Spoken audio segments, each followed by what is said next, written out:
Good evening, I'm Valerie Pritchett. And I'm Dennis Owens. Alicia is off. Thanks for joining us.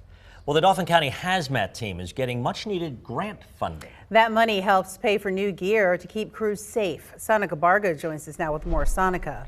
Valerie, Dennis, it's nearly $20,000, and that goes a long way. The chief tells me the HazMat team relies on grants like this one to make sure they can do their job successfully and safely.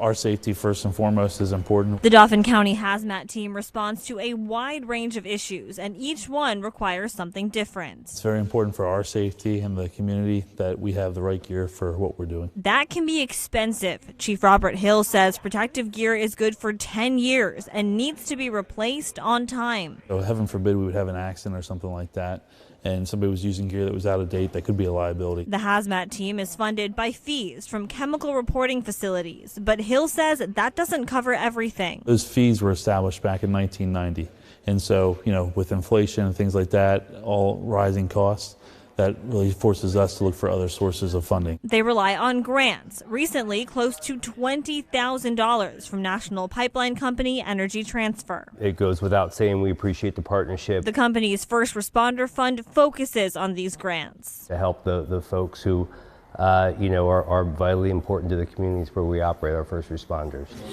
The HazMat team used the money to buy 5 new sets of protective gear. Both pants and boots, coats, helmets, things like that. Hill says this grant frees up money in their budget for other necessary equipment. $20,000 may seem like nothing to a lot of people, but for us, when our budget is what it is, we greatly rely on that. So when somebody like Energy Transfer helps us out, this is tremendous for long-term success of our team.